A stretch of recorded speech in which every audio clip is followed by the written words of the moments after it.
we got some information to go through. I don't want to go through it too fast so that you don't pick up anything. Is that fair? So if you do have a question, just raise your hand. And you know what? If we don't get to the stuff at the very end, big whoop. It's in the class. Of course, if you've got the class, you can watch it. If you don't, just get the class. Make it easy. All right, awesome. Because I'm going over, literally my business partner and I, we teach 3 days of class. 2 days on fix and flip, 1 on private and hard money. And those classes are 7 hours apiece. And almost everything I talk about here is going to be talked about in those classes, but in much more detail.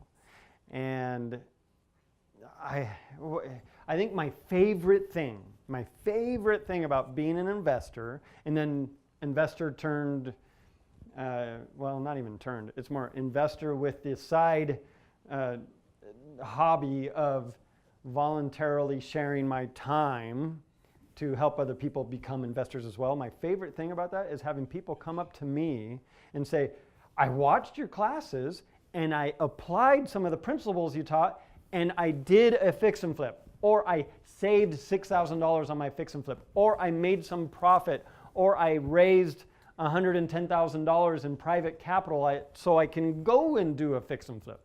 Tyler had not been involved with Renatus for very long before he just applied 3 questions, right? Yeah. Anything different? 3 questions, and I'll give those questions to you before the end of the day.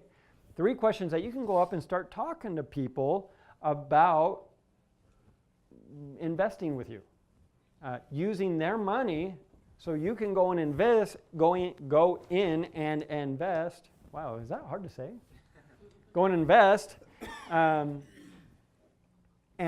start making profits, even though you don't have any money in the deal.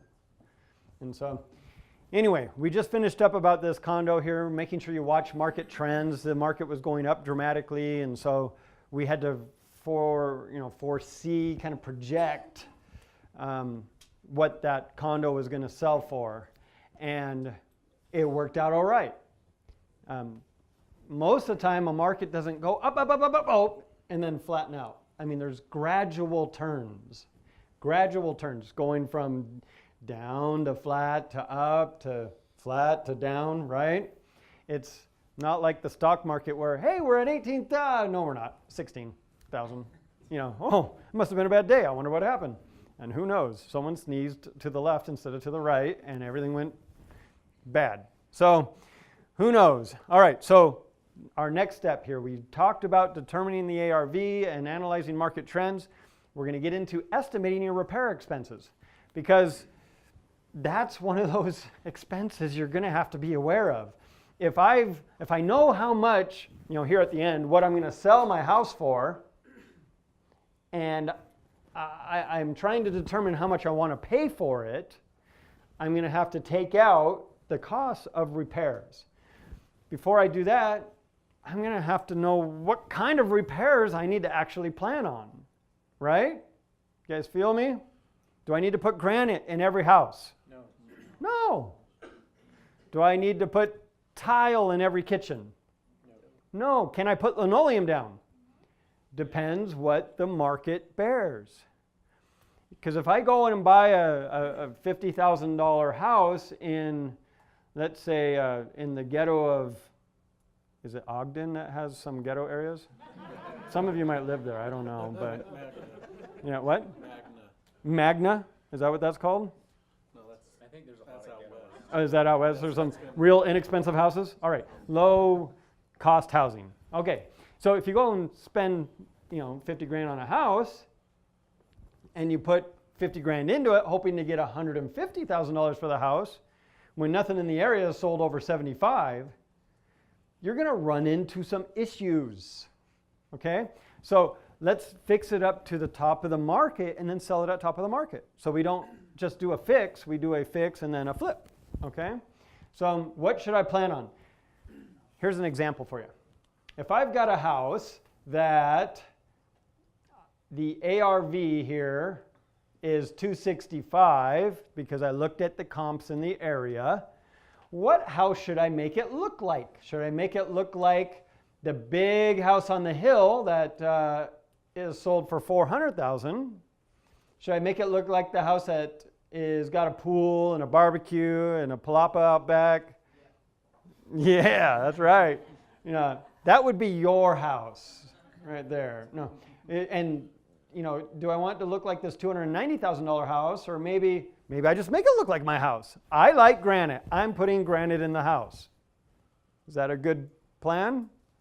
Well, or do I just vacuum it, make it look like this house over here, this $200,000 house that has a little bit of a foundation issue? You can see here. What house do I make it look like? Yeah, okay, I'm going to sell my house for $265,000. The comp I'm going to make it look like is the one that sold for $265,000. Make it look like that house. If this house has granite in it, what should my house have in it? Granite. If this house has linoleum in it, and I've got good linoleum in my house, should I go ahead and put tile in? Not if you don't have to. Now, if it's a tiny house like the one we had as an example earlier, and it's going to cost you $300 to put in tile, and it's going to make your house sell faster, guess what? Maybe you do it. But you don't have to, or shouldn't have to, in order to get your price, as long as the market isn't going in a downward fashion. Okay? So do the repairs that are necessary to have your house look like the house that you're pulling as a comp, as your strong comp. Okay? Make sense? All right. Now, what is that going to take? Is it just paint and carpet that's going to make my house look like that other house? Or am I going to have to go in and replumb the house because it's got galvanized pipes, and I'm going to have to put in a new kitchen? You guys see what I'm saying? What is it that I'm going to have to do? The question I get is, well, do you guys put the new vinyl windows in all your houses? Well, not unless we have to. We have replaced windows on one house. And I mean all the windows on one house. Sometimes we have broken glass and things like that. We got to replace those. Most of the houses that we repair have aluminum frames, aluminum framed windows, which are not as nice, and they're hard to move after a few years. But guess what? Unless all the comps in the neighborhood have done the same thing, put in new vinyl windows, we're not going to do that. The one house that we put all new vinyl windows in was because half the windows in the house were either broken or had blown seals in them, and they were very ugly. And it was going to cost us $4,000 to repair the crappy windows, and they would still be kind of crappy, or we could replace everything for $6,000. And so we opted to replace everything for $6,000 and get the perceived and the added value that was going to give us.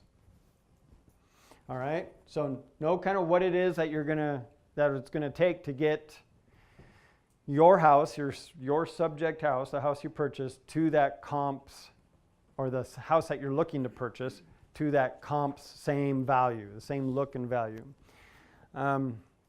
What's going to happen if you do more? You're going to lose money. Okay, Christian says I'm going to lose money. Is that necessarily true? Well, it could be a combination of things. If I do more than was really required, or if I make my house look better than my comp, am I going to be able to sell it faster? Maybe. Depends on the price that I'm selling it at. Might I get a higher price? Maybe. Depends kind of on what the market will bear, what the appraiser thinks, what the bank will allow. Or am I just going to experience a loss of profit? The answer to that question is you just don't know. What I do know is that if you fix it up to look like that comp that you pulled, you should get that price. If you do more, now you're in a little bit of you're in a little place of unknown. And I like having knowns versus unknowns in my business, because I've got a lot of money on the line, as well as time, as well as investors, that if they get angry, I don't want to do business with them if they don't like me. And probably they don't want to do business with me anymore either. And so now they're out and I've got to find a new investor. Does it make sense? So I probably asked that question a lot. Does that make sense? But as long as you guys keep nodding, that's good. If you look at me like, then I'll start back from the beginning. When there were dinosaurs. No, I'm kidding. All right. So fix your house up. Don't go overboard. Don't do too little. It goes both ways. We experienced that once. We got nervous with one of our investors. We had over-improved a house a little bit. We didn't make a lot of profit. And the next house, we're like, man, we're just going to go in. We're going to clean the carpets. We're going to go in and be kind of frugal. And that house just sat on the market because we did not have a single wow factor in that place. You guys understand what I'm saying about wow factor? There's no granite, no stainless, no travertine shower. There was none of that. And that house was just plain Jane. It was like that party time ice cream, like the vanilla ice cream.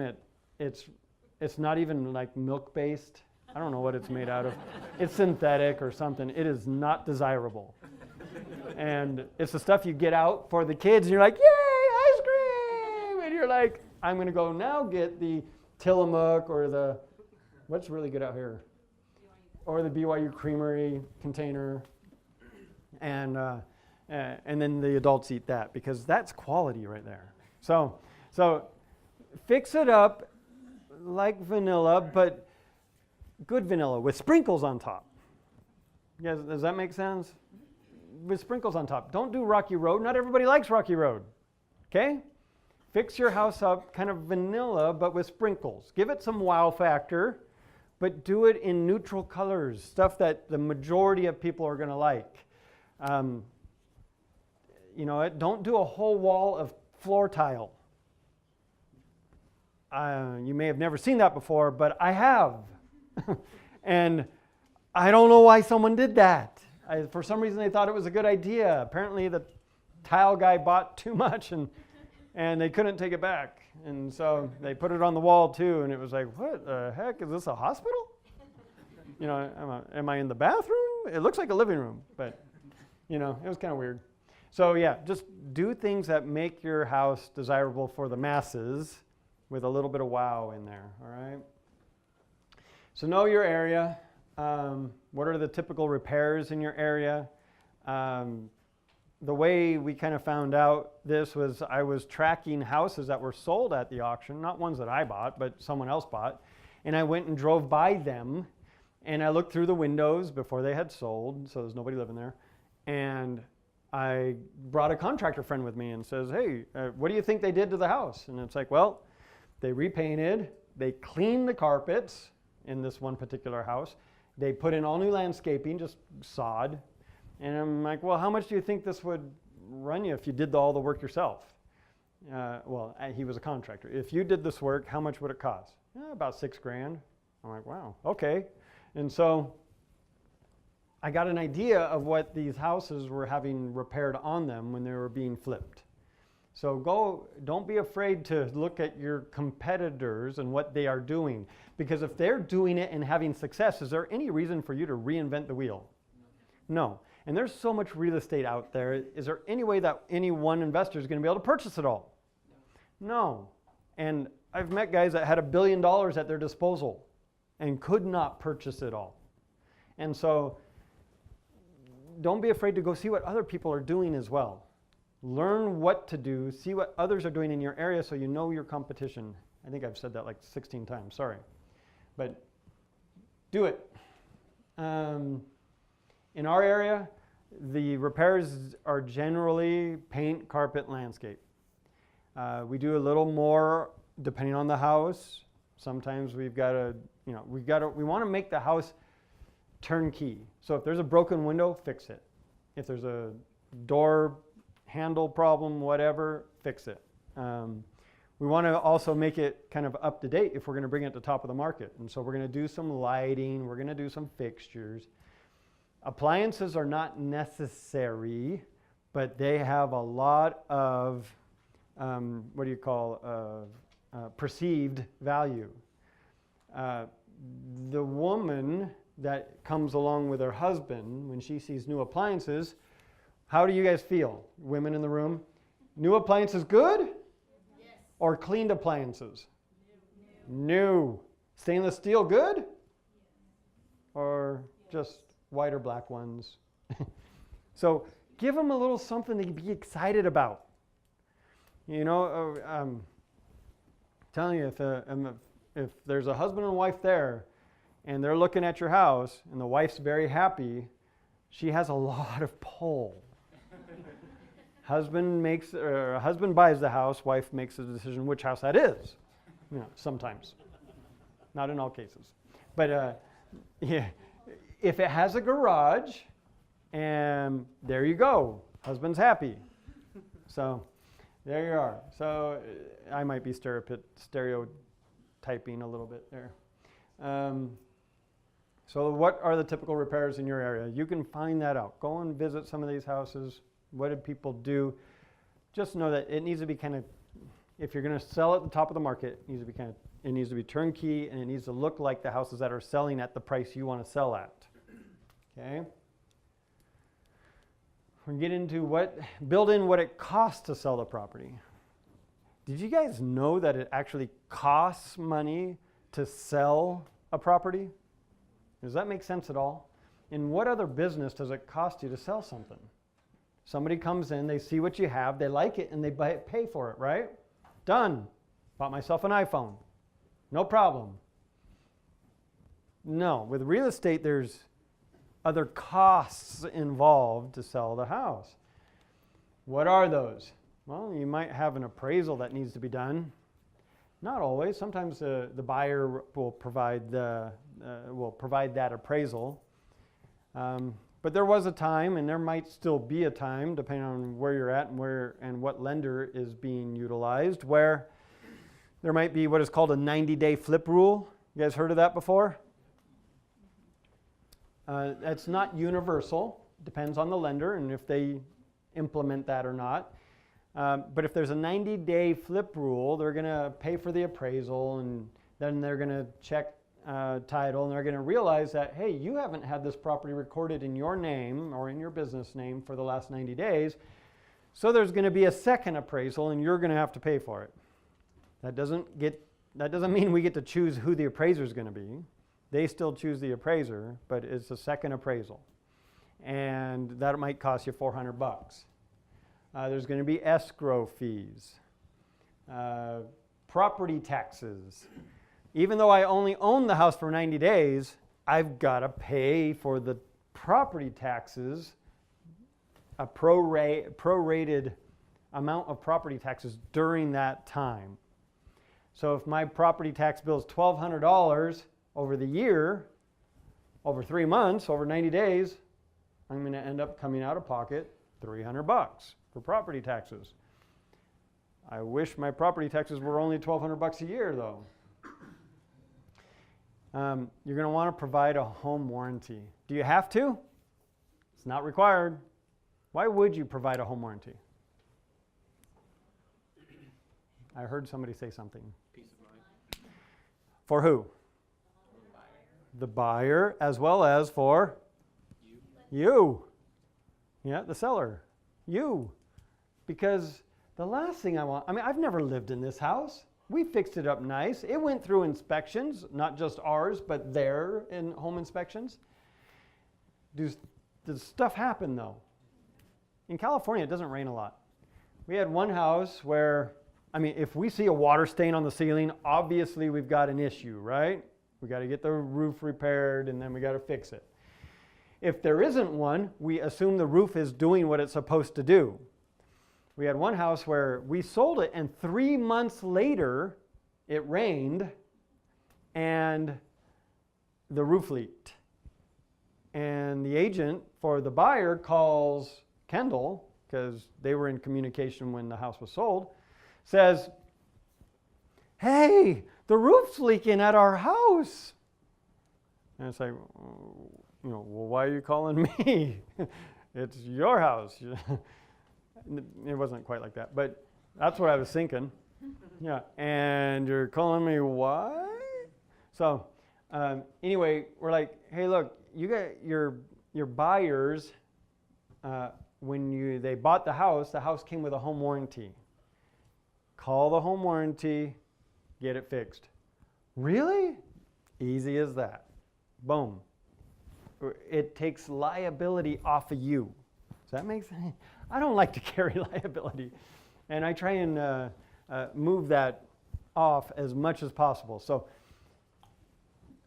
home warranty will remove a lot of that liability of stuff that might happen. Question in the back. Depending on the house, it's usually between $350 and $500 in California. I imagine it's similar. Like per month? Or is No. That's one time, and that's good for a whole year. And then the homeowner now, once that expires, your home warranty that you provided them expires, they have the option of renewing it. And so they get a free 1-year warranty. I'll tell you, when I moved into my house, when I, whatever that was, 10 years ago, before we had moved the first item into the house, the dishwasher broke. And within months, the air conditioning compressor went out. And then the furnace. And we did it all under home warranty in the first year. I mean, it works. And so, anyway, provide a home warranty. It might cost you $350 up to $500 if you got a pool and stuff like that. There's also title insurance that you're going to take care of. All of these items run us about 2.5% to 3% of the total sales price for these closing costs. This does not include agent commissions. This is just 2.5% to 3% of your total sales price is going to get eaten up in some sort of cost to sell your property. So if you've got a $300,000 house, you're going to have $9,000 potentially of added costs just to sell the house. Plus you're going to have agent commissions. We don't employ a listing agent. We pay a flat fee, and this is something you can write down. You don't have to have a listing agent. We pay a flat fee to a broker who lists it on the MLS for us as an open listing, kind of like a for sale by owner. Because who owns the house? The LLC that I manage owns the house. So I can sell my own house legally. And so it's on the MLS. It looks like every other listing out there. We pay our agent, well, we don't pay him a whole lot. We pay him $350 to put it on the MLS for us, $350, because we do a lot of repeat business. If it's a one-time thing, he might charge you $500 or something like that.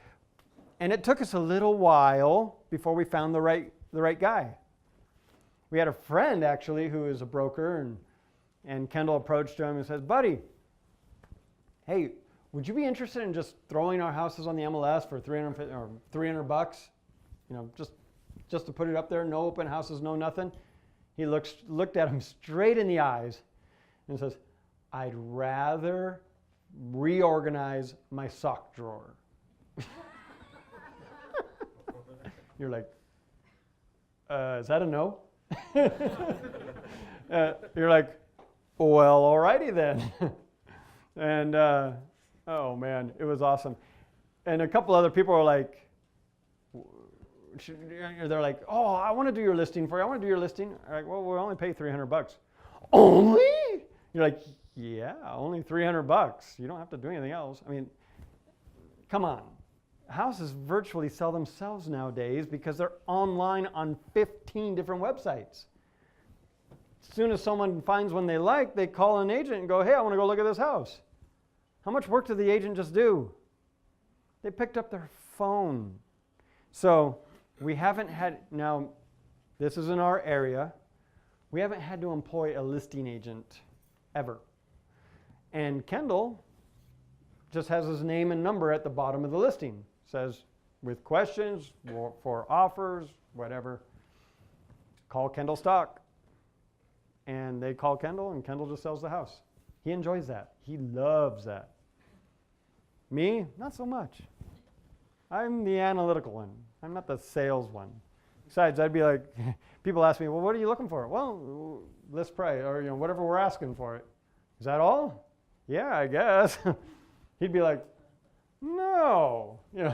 He always builds in a little extra. And anyway, that's a whole nother story. You guys will have to listen to him when he comes out here. He'll tell you all of his fancy tricks and slick maneuvers when it comes to negotiations. There's also a whole class on negotiations that's in the bonus tracks that Renatus has in their classes, and he's learned all of his negotiation skills from the man who teaches the class. So we only end up paying 2.5% total in agent commissions. So we're looking at about a 5 to 5.5% total percentage off our sales price for closing sales costs, I guess you could say. Acquisition sources. Here's a list of acquisition sources where you can find property. We have found ours on the MLS from auction as an REO in short sales. That's kind of MLS style properties. We have done subject twos. We'll get into that a little bit more. I'll get an example for you. We've used wholesalers. We've also purchased for sale by owner, which was found on a classified ad on Craigslist. Real estate investor clubs, we haven't bought any deals from there, but we've made good contacts. Also, community members. What do I mean by community members? Within the Renatus community, or networking. Networking within the Renatus community. Not just the one right here local, but a nationwide community. One of the guys in our group down in Southern California has a sister who lives in Delaware who was given she had a family member who passed away, and she was given a house in DC. And he's like, hey, can you help me with this? And it's like, well, I'm not in DC, familiar with the area, but I'm like, we've got a Renatus group out there. So I just get on Facebook and I message Umair Hawk out there, and he runs the Renatus group. And I'm like, hey, I'm not looking for a wholesale fee or anything. I just got a student who's got a sister who's got a house out here that she's looking to sell off market, below market price. And they got connected like that. And so having a local as well as a nationwide Renatus community is going to be able to help you solve a lot of problems, either getting rid of properties or sometimes buying properties. You might be able to find properties from brokers or agents. Just on Wednesday, on Tuesday,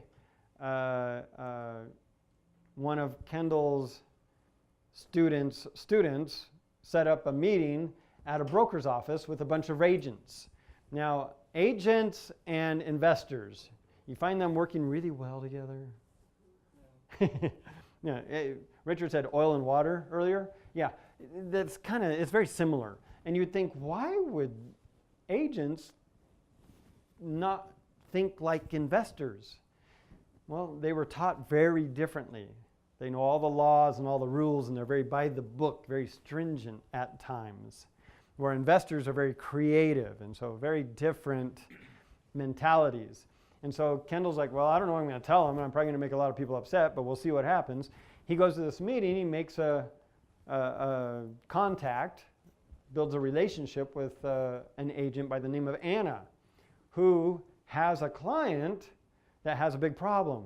She was just foreclosed on by the HOA because she's way behind on her HOA payments. She still has the house, but the HOA now has sold the lien, and looks like the bank picked it up. The bank bought it so that the house didn't go into complete foreclosure and the HOA didn't take over the property completely because the bank's got some money in there. So this house, she could try and just sell the house as an agent, try and sell it, but the house is in need of some major repairs. It's got some problems. It's behind $20,000 to $25,000 between home payments and HOA payments. So it's not ideal. If you're looking to buy a house as a family or as a husband and wife, do you want one that comes with a whole lot of problems, especially ones that are going to cost you money, like fixing up and bringing the loan, bringing the HOA current and that kind of thing? And so she's like, hey, I think I've got a property I could use your help with. She comes over to our office. Sure enough, the woman's got about $180,000 of equity in her home. Now it needs some repairs. She doesn't have any money. She's on her way out of the house. The house is in foreclosure. She's going to end up with nothing, as well as a foreclosure on her credit record, which remains on your record for how long? Yeah, 7 to 10 years, which can be bad. I mean, if you want to buy another house. And so she's got issues. If we're able to come in and help her out, maybe give her some cash, buy out some of her equity, also do all the repairs, and still come out making $70,000, think that would be fair to her? If we gave her $40,000 to move out of her house, do you think she'd be open to that? Oh, she was open to moving out for 30. She wasn't going to have anything in her hands when she got kicked out of her place. Now she has an opportunity. It was just negotiated last night by the agent, and I got a text message from Kendall, and he's like, she's fine with moving out for $30,000. She'll have peace of mind. She has a date. She has money in her hands so she can get into another property and not have to worry about what to do and where to go next. And so you can solve people's problems. You could even get deals from agents and brokers who are not sure how to handle them because they don't have the same creative training that you do. And so we're just going to take over that woman's mortgage, true it up, pay off the HOA, and continue to make the payment so her credit continues to improve while we repair the house and then sell it. When the house is sold, what happens to the mortgage? Paid off. Gets paid off. It's done, right? So I'm giving you lots of information right now that we're going to go over a little bit here in a couple of slides. So we've already talked about being competitive, especially in your own marketplace if you're going to use the auction. We've purchased most of our houses at auction, almost 100 of them at auction. And you've got to know your competition. Very important. Leverage your time with a bidder. That's why my dad, who is semi-retired, we'll talk to you later. My dad, who is semi-retired, came and was bidding for us on behalf of us. We give him the checks, and then Kendall and I go out and drive the houses, and then we text him the final number, and then he would bid to that number or not go over that number. Sometimes just bid straight to that number. REOs, short sales, pre-foreclosures. If you have a relationship with agents, you'll get fed some of those. Tell them your criteria, and if they start feeding you stuff that's not in your criteria, give them a call and tell them not to feed you that stuff, because agents are kind of funny, and so are wholesalers in that regard, where they just, hey, look, I've got all these opportunities, don't know if they're any good or not, let's just throw them out to everybody out there. All of a sudden, I've got an email box full of manure, and I don't want manure in my email box. There's no reason to have all of this garbage out there. None of this stuff is a deal. None of it means anything to me. Make sure you work with people that are willing to listen to you, that are willing to work with investors that actually will pass on potential deals to you versus just passing on everything. And then make sure you place offers. An agent, a broker, they'll feed you, but they will only feed you for so long until you buy a house, all right? Or at least make offers. If you're making offers and they're not accepted, guess what? You're still doing your side of the business. You're still doing your job. All right, that was finding. Let's get into funding. There's some really, really important stuff here. If you don't have any credit and you don't have any money, that's no excuse. That's no problem. I've done over 170 flips, buying the majority of those outright cash without using any of my own money or credit, which means you can do the same thing. I'm going to share with you a couple of things here that are going to help you, okay? So different ways you can fund a property. You can fund it with someone's cash. You can fund it with private or hard money. You guys familiar with hard money, what that is? Is there anyone here that would like a quick definition? Okay. Hard money is sometimes, not necessarily an institution. It's not like institutional money like a bank loan. It's more private money, but it comes at a high interest rate. And so someone might lend to you that for a project that you have in mind, even though your credit score isn't real good, even though you may have had some troubles in the past, because they like the project. Where a bank is going to look at you, a hard money investor is going to look at the project. And they're going to lend you some of the money that you need, usually around 65 to 75% of the acquisition price. You've got to come up with the remainder plus the repairs, and this money is going to cost you 2 points up front, meaning 2 percentage points. If you're borrowing $100,000 from them, that means you've got to come up with $2,000 to get that $100,000, and then you're also going to have to come up with, and they're going to charge you, 12% on the money, meaning a whole percentage point per month. So if you had a $100,000 hard money loan, it's going to cost you $1,000 a month. That's what hard money is. It's got points on the front. It's got higher interest than a typical institutional loan. And it's short term. Usually 90 to 180 days is what they want to loan the money to you for. And if it goes longer, then the interest rate goes higher. Okay? So private or hard money, a HELOC. What's a HELOC? Home equity line of credit. Yes, a home equity line of credit. You might get money from there, from an investor. IRAs and 401ks. We're going to talk a little bit more about this. You can borrow from 401ks. IRAs can actually be self-directed. Well, so can 401ks, I guess. But IRAs can be self-directed, or old 401ks can be self-directed to the point where the person whose retirement funds those are can direct where they're going to be invested, which might be your LLC to do your projects. There's joint venture capital, as well as banks or traditional lending, which involves doing a subject to strategy, utilizing a subject to strategy, or is that what I called it?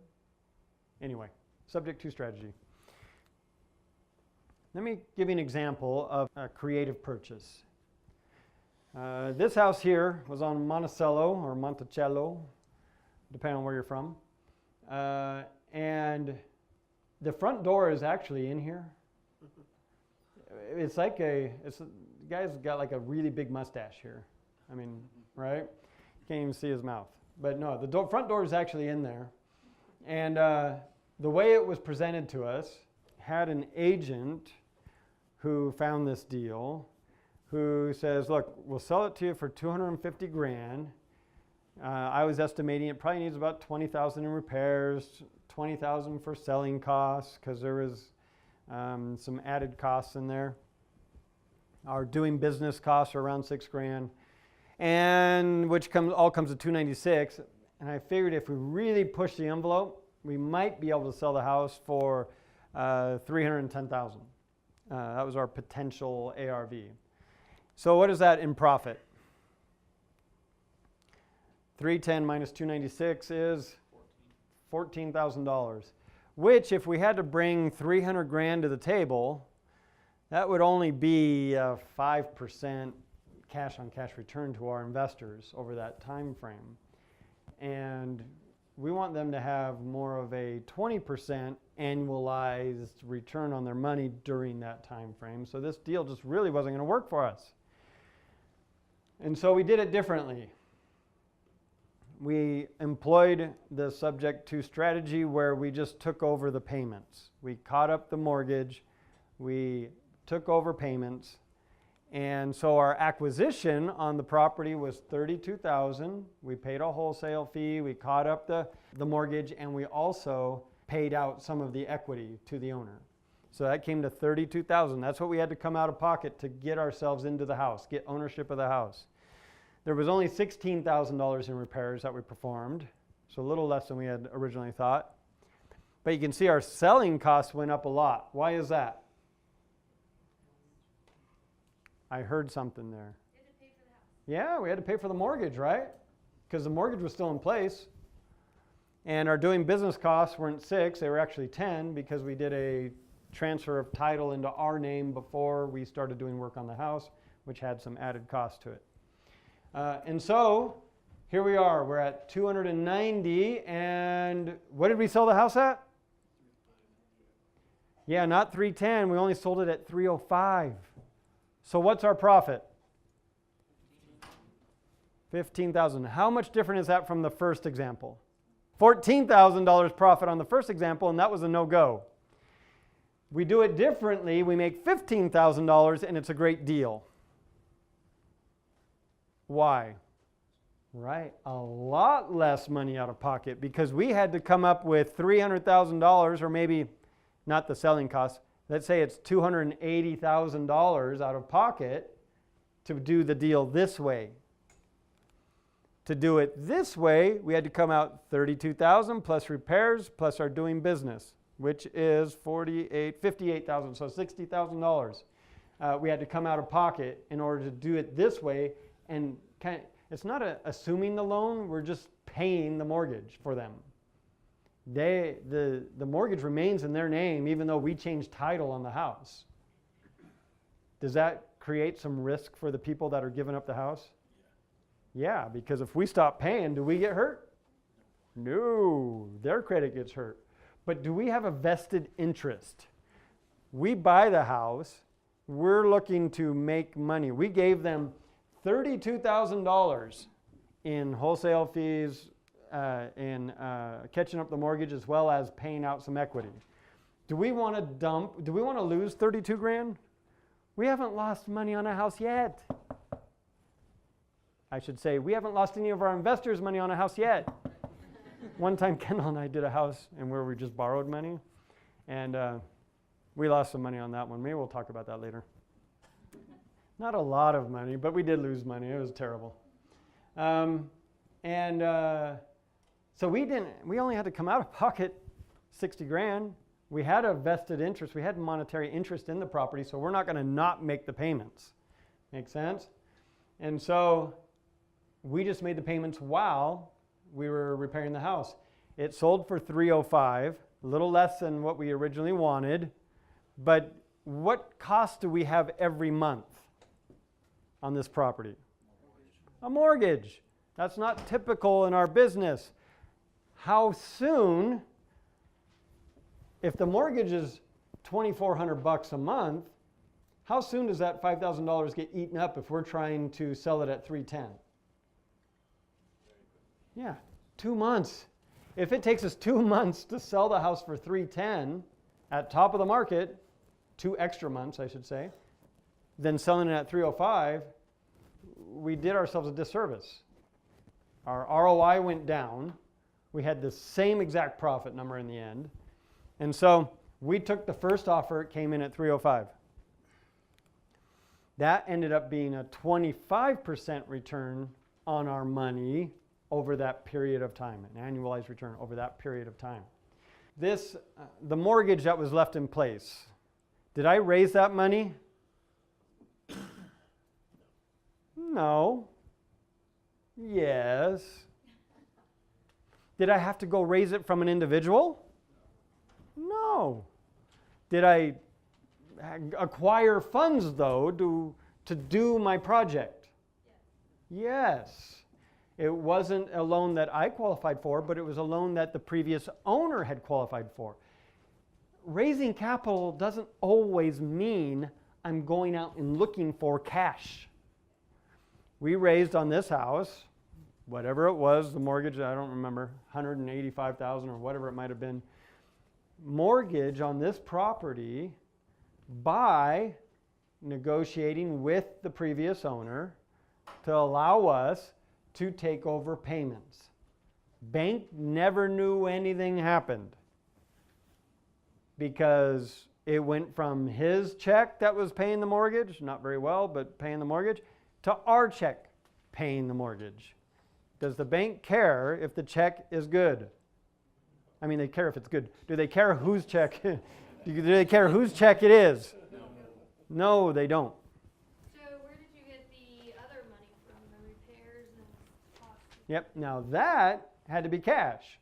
So we get that from private individuals who love investing or the idea of real estate investing, but may not have the knowledge, the time, or they might just be too scared to do it. They have the money. They have one component of the four. And so they want to invest with us, and they get a good return. We split the profits with them. Boom, done. There you go. They're all around. We're going to get into more of that, okay? Just hold that thought. And if I don't answer it well enough for you, you raise your hand, Judy, okay?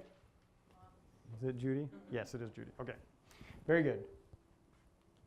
So that's a subject to acquisition in which we raise funds, kind of, by utilizing someone else's mortgage. All right, that's me standing in the middle of the street. The reason why I'm standing on that street is because I told you earlier about 6 houses that I acquired as rentals. They're all on this street. There's one there, there, one there, and there. Can't see the picture very well because the lights are bright. But there's 6 houses. They're all on the same street. I should rename it, but I probably won't because it's got a cool name anyway. It's on Camaro. And so these houses I purchased last year. Here's the list of houses. This is what I paid for each house. These houses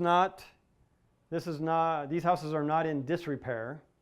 They were, but we fixed them all up and then I paid a retail price for them. These houses are not in California either, as you might be able to tell. They're not in Utah. They are in the Midwest, okay? And so that's a total here of $180,000. I purchased these without using my own money. I used 100% financing. I found 2 people that had retirement plans that were not doing very well. And I said, would you be interested in investing your retirement plan with me secured by real estate? I promise to pay you 8% annually on your retirement plan. Now, is 8% guaranteed? Is that okay in a retirement plan? Yeah. It is very good in a retirement plan. And these people understood that because they were young. They didn't understand how to do it themselves. And so their money is earning 8% interest annually every month. You know what that payment is on 180 grand? It's $1,200 a month. So they make $1,200 a month on their retirement plan, into their retirement plan, whether I collect rents or not. And so these houses here, they rent. Their average rent is $700 to $750 a month. There are some expenses in there. My net ends up being about $3,200 a month in net rents before I pay the mortgage on the property. Now, last month it was $3,500. I guess I had fewer expenses last month. But it averages out about $3,200 in net rents. After I pay my mortgage of $1,200 to my investors who bought the houses for me, What do I get to keep? What do we call that? Cash flow, right? Because when does this stream run out? As long as the houses are there and as long as there's renters in them, there's always a stream. How much money did I put in of my own? 0. How many times would you have to do this before you could retire? 5 times? 10 times? How many times could you do it before you just stop working? Which is different from retirement. Maybe 3 if you really cut down your expenses. Just saying, I didn't use any one strategy in acquiring this stream of cash flow. There wasn't a lot of negotiation that took place. I paid retail price. There was the knowledge I've gained in learning how to raise private capital using retirement plans. And then there was knowing where to go and how to build a team and how to find a property manager and that aspect of having rentals out of state. Because I'm not going to manage it myself. Management is 10% of rents. Fantastic. Take care of my problems. You get 10% of my rents. They occupy the houses for me. I don't have to go find a renter. If somebody moves out, they put somebody else in. If roof starts to leak, they fix the leak. All of those things are taken care of, so I don't have the headache. I just get to enjoy the benefits. Guys, I'm telling you, retirement is not a myth, which is so awesome to find out. Because, man, I was working for a lot of years when I thought, yeah, right, that's never going to happen. It's not a myth. This is using IRAs, 401ks. There's a process involved in getting someone to move their current IRA into a self-directed custodian's control so that this can be done. And we'll talk a little bit about that, okay? Let me show you one more. This is a part of a 7-plex that Kendall and I own. We own with a partner. This 7-plex was owned by a man named Don. And Don is getting up there in years. And he's enjoying the benefits of the 7-plex. He's been retired on it for quite some time. He's making $30,000 net a year on this 7-plex. Now, Don, he's in his 80s. He's on oxygen. He has, I don't remember what it is that he's got, but he's got a problem health-wise. And in the state, this is in the state of Illinois,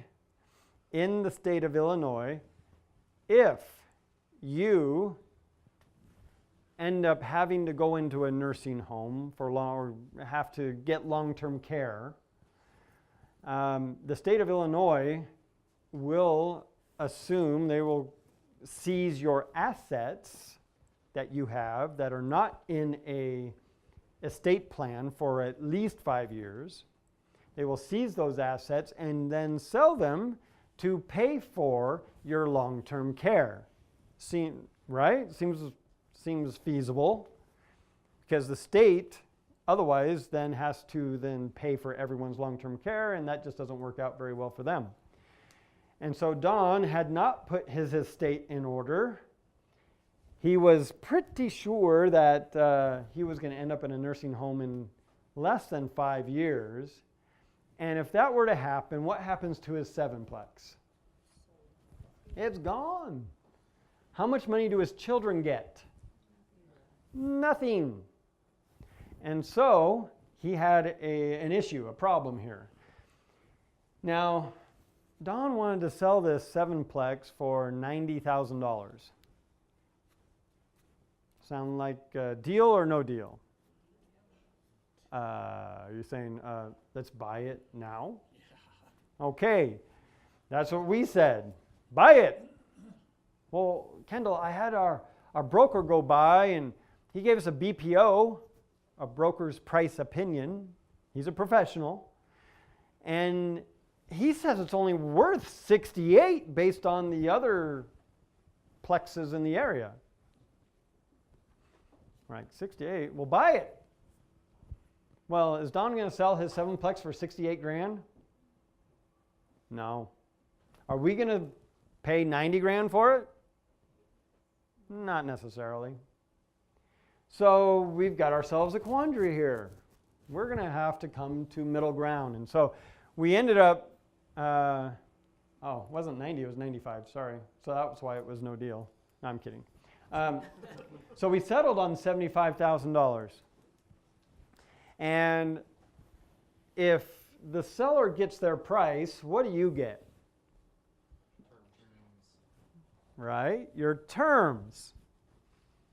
What does that mean? Well, we had a conversation with Don. Like, hey, Don, we're willing to buy your 7-plex, but just out of curiosity, what are you going to do with that money when we write you the check? You know, he's 80. What do you think he's going to do with it? I'm going to put it in the bank. He's just going to put it in the bank. It's like, well, we just came from the bank, Don. So, of course, our question to him is, well, Don, would you be open to being our bank? Because if Don acts as our bank, do we have to come up with all 75 grand? No, we don't. And he's like, well, yeah, I'd be open to that, because 30 grand, you divide that by 12 months is how much a month? Excuse me. $2,500. $2,500 a month. So if he's used to getting $2,500 and now he's just going to be our bank and we can pay that loan off now, let me show you what it looks like. We put down 10%, not because he asked us to, but because we volunteered to.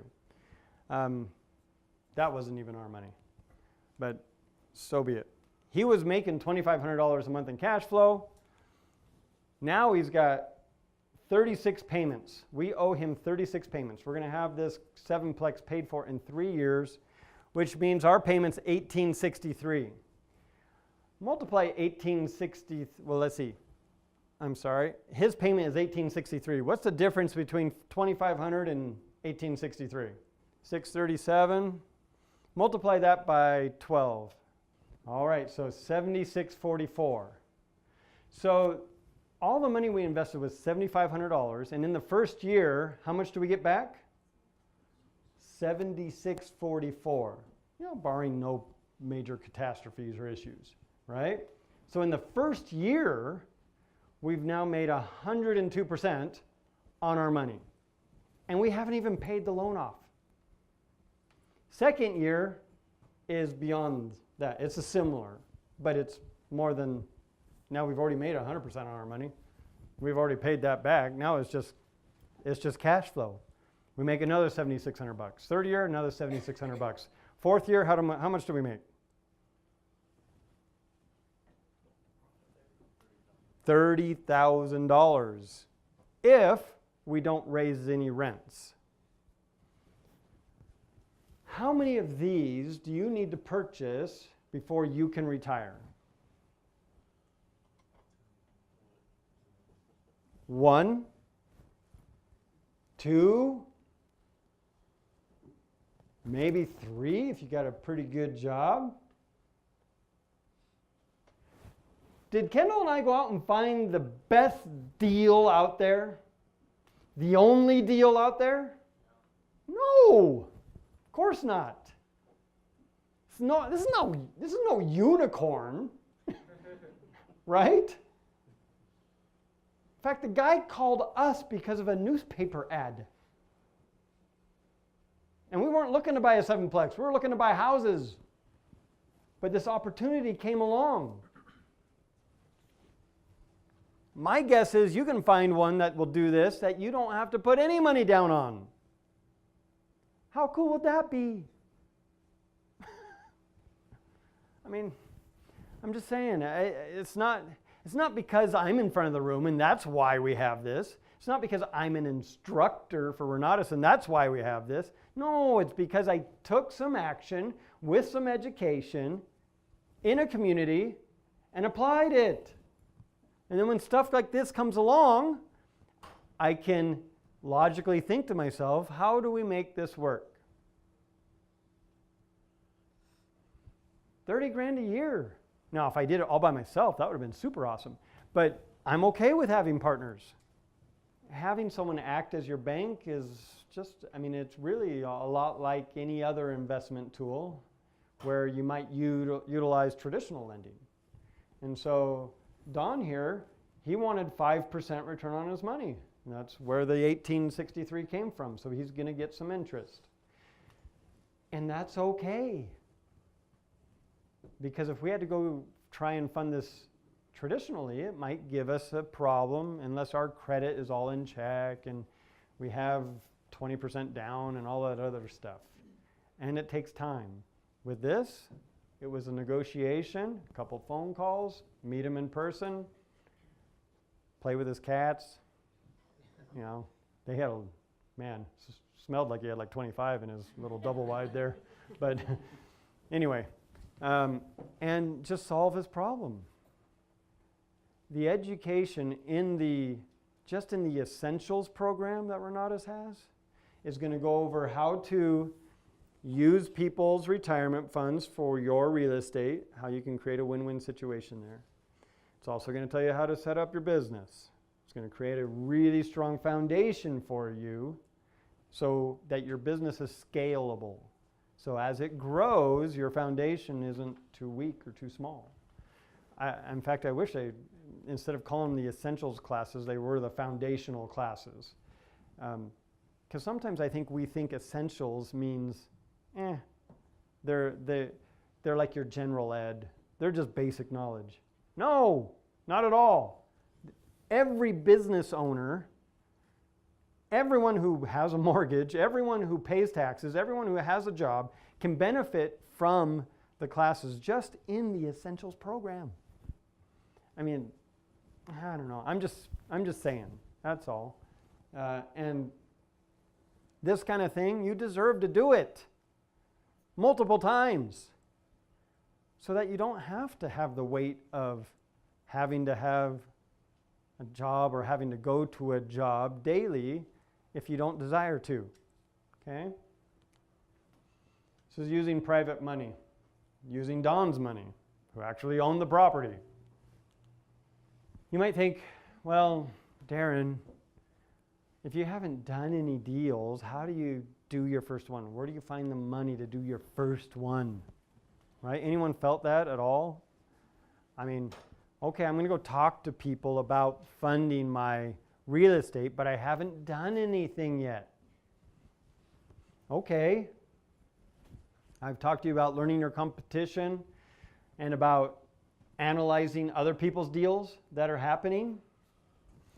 All of these, I started analyzing houses that were sold at the auction.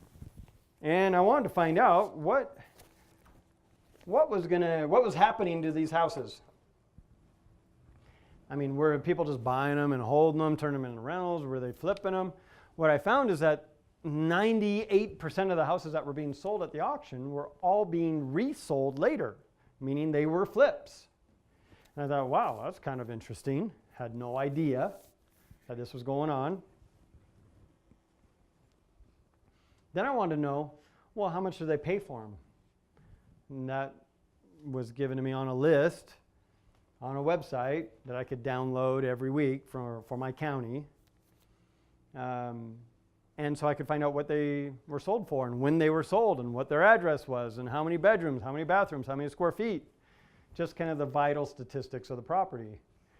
And then in the early days, I would just, after they had been sold for a month or two, I just go on to Zillow and see if they were back on the market, because everyone knows Zillow. Does anyone not know what Zillow is? I can tell you real quick. Okay. It's on the internet. You might want to get some of that. No. But it's kind of your it's the authority for finding out what house values are. That's what the most popular site, I shouldn't say it's the authority, it's the most popular site out there, because it's not 100% true. It's just when people talk about, hey, what's your house worth? Well, Zillow thinks it's worth this. And everybody knows what we're talking about. Okay? Kind of like Blue Book for cars. Yep, Kelley Blue Book. Exactly like that. Except for it changes kind of daily, weekly, that kind of thing, depending on where the market is. And you can see how much your house has gone up and how much it's gone down and all that stuff. According to them, it's their opinion. But they spent $1 billion to put together this algorithm to make it all happen. So there you go. It's worth something. So I'd go on Zillow and just find out, hey, is this house listed again? Has it been sold again? What's going on? And I would find out, hey, it got listed on this date.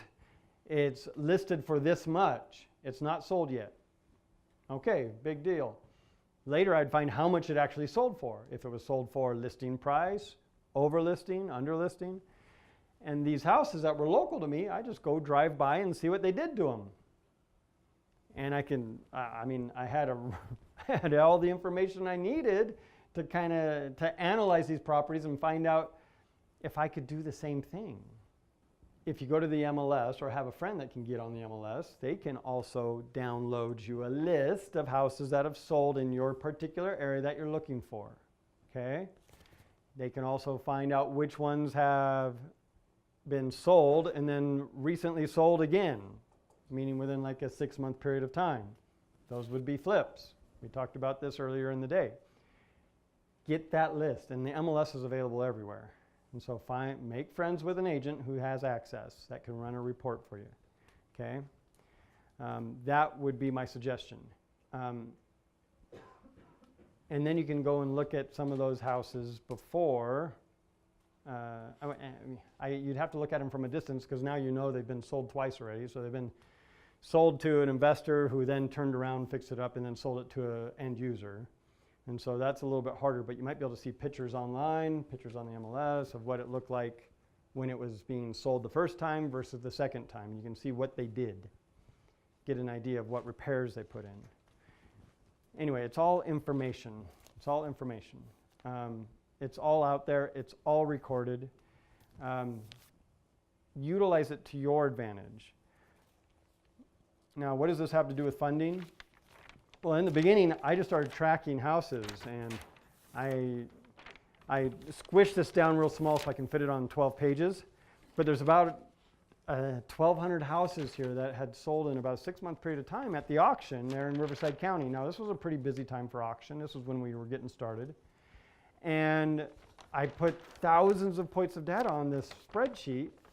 And then when a potential investor says, well, I don't know, do you think it'll work? I've got 1,200 houses that have sold in the last 6 months sold to professional investors who are flipping them that say, yes, this will work. I didn't have to flip any of these houses, but I've got the details on 1,000 houses in my area that I'm concentrating on. Does that instill some confidence in your potential investor? Do you know what you're talking about? Yes. Another way to instill confidence in to help get funding is you may have a professional that's on your team. Maybe a broker or an agent or someone that has some sort of license or clout to help your investor know that you are speaking the truth, that they actually provided this information to you, and that, yes, people are doing this. There's a few ways you can instill confidence in your investor, but I would suggest knowing what you do, again, before you do it. Become an expert first. This is a list of items that I had on my spreadsheet for each property. This list here, this list here will if you have details like this on each one of those properties, it's going to make it a lot easier to know where you're going to need to buy at in order for you to make a profit. Because no one's in this business, your competitors included, no one's in this business to not make a profit. Understood? Okay, let's move on here. This is how we raise funds from the largest source of money in the U.S. What is that? It's not the banks. It's retirement funds. There's $27 trillion in retirement funds. Why do you think the government keeps trying to go back and taxing IRAs and 401ks? Because that's where all the money is. So how do you get some of that money? How do you get your hands on some of that money to finance your investment projects, your real estate investment projects? This is what Kendall always calls, it's the goose that lays the golden egg. Here's his 6 steps. We're going to go through these kind of quickly, so take out your camera. First, you're going to want to talk to your potential investor. Explain your business model, obtain the buy-in, set up a consultation with your lawyer. We use KKOS. It's part of your setup costs. Just use them. Then you're going to finalize your paperwork and fund your entity, whatever that might look like. We use LLCs. All right, the 3 magic questions. This is exactly what is said and used when we are finding funds. This is not a snippet. This is not the sizzle. This is the steak, okay? So listen and then take a picture, all right? It's extremely valuable. First question, if you don't mind me asking, without getting too much into your personal space, how much do you currently have in your retirement account? Is that any of your business? Nope. I got a couple heads nodding yes. Yes, it is. It's none of your business. Are they going to answer you? About 90% of the time, they'll tell you exactly how much. Or they'll say, I don't know. How many of you have retirement accounts? We've got a few in here. Is there anyone willing to admit they don't know exactly how much is in it? Oh, a few. And why don't you know what's in it? Do you get a statement? Why don't you open it, Jake? It's just not very much. It's like, but if that money was in your checking account, would it matter? Oh, would it now? But isn't that money still your money in your retirement account? Okay. So Jake's feeling a little disconnected from his retirement funds, right? There's no separation anxiety or anything there. We're just feeling a little disconnected from it. Hey, if that money, it's not very much, can't really do anything with it. But if it was in my checking account, I'd be like, yes, party. Right? Anyone else feel like that? I never knew it was in my 401k because every time I opened up the statement, I was depressed. I didn't want to know how much I lost or how much I didn't gain, how little it had grown. So I didn't, and I never opened this statement. SunTrust, file 13, the round file right there in the corner. Boom, done. It's not going anywhere. It's not doing anything. And so, but isn't that your money though? I mean, it is, right? I mean, how much money do I have to invest in order to purchase $30,000 a year of cash flow? $7,500. Is that a lot of money in a retirement fund? It's not, is it? Am I going to be able to retire on $7,500? Not unless I know what to do with it. Like go buy a 7-plex, and in a couple of years I've got $30,000 of funds entering into my retirement account. Would that be kind of cool? Especially if it was like a Roth IRA or a Roth 401k where you didn't have to pay taxes on it. That would be pretty cool. So I'm just saying, there's retirement funds. Jake's not the only one who's felt disconnected from his retirement account. Most people I have found feel disconnected from their retirement account because we have been sold that that money is not ours. Because if I touch that money, what's going to happen? There's two things. Fined. I'm going to get ticketed. I'm going to get taxed and penalized, drawn and quartered, embarrassed in front of the community, whatever. All these bad things are going to happen to me if I touch that money. Guess what? If you do just go in and make a withdrawal, yeah, you're going to pay tax and a penalty if you're less than 59 and a half. No one wants to do that.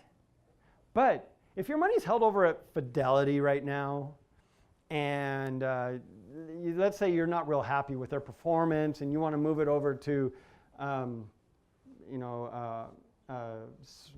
what's another one? My mind went blank. SunTrust, who's probably not around anymore. That's who used to manage mine. If we wanted to move it to John Hancock or Merrill Lynch, are they still around? Or are they the ones that went under? I don't remember. Anyway, if we wanted to move it, if we just wanted to roll it over, can't you do that? I mean, you don't put it in your checking account and then go put it into a retirement account. You're just moving it from Fidelity over to Oppenheimer or whoever that might be, your other custodian that has your money. You can do that, can't you? Okay, you can, in case you didn't know. You can move your IRA around from one custodian that's holding your funds or managing your funds for you to another. Why couldn't you move it to a custodian that doesn't actually sell anything? Meaning, I've got my retirement funds with them, but they don't sell any mutual funds. They don't sell any stocks or bonds. Does that sound weird? But I could move it to them, and they're set up to take direction from you. Jake, it's your money. I could move my IRA there, and then I can actually tell them where I want it to be invested. I want to buy gold because it's cheap right now at $1,200 an ounce, which is not real cheap, but still. You could tell them to do that. You could invest in anything allowed by law. And there's not a lot of restrictions. So we got to get onto these questions or else you're not going to get all of them here. So how much money do you have in your retirement account? People will usually tell you, though they have to think about it because this isn't a question that you get asked a lot. Unless you know Kendall. He likes to ask questions that are none of his business. He really, really does. And he's very comfortable doing it. And he says it with a giggle on the end. Hey, how much do you have in your retirement account? Oh, not that much. Really? About how much is that? Oh, only like 30 grand. Really? Only 30 grand. We've had that conversation so many times. So what kind of return are you getting? I don't know. Not very much. It kind of sucks. You usually get one of those answers. Well, if I could show you how you could double or triple that return secured by real estate, would you be open to having a conversation about investing with me? Softball, right? Am I hard selling anybody here? Now, if I could possibly double or triple your current return secured by real estate, would you be open to just having a conversation about investing with me? Does that seem like a hard question to ask? Think people might answer you? I mean, on the spot, they might, yeah, I might be open to that. Secured by real estate? How much security do they have right now in the mutual fund? Or in the stock market? Nothing tangible. Don't go out and invest in Enron or WorldCom or something like that. I mean, that stuff just went away. Didn't matter if you had $1 million invested in their paper. Just went away. It's just a paper loss. Paper's called cash.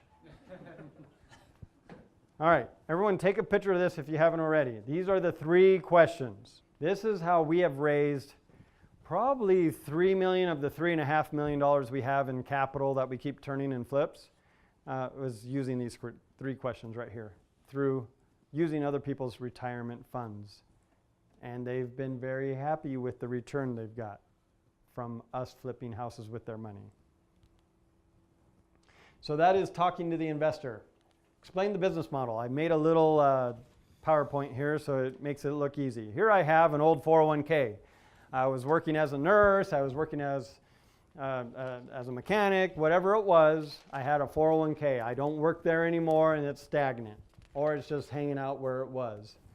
Well, let's say I'm going to take this 401k and I'm going to now just move it to a third-party custodian. If you type in Google third-party custodians for IRAs, you're going to get a list of maybe 50 of them. There's Entrust, Pensco, Midlands, Horizon Trust, Equity Trust. There's a lot of these guys out here where you can actually park your IRA. They don't sell anything, so you don't have to invest in only what they have. You get to invest in anything that's allowed by law, okay?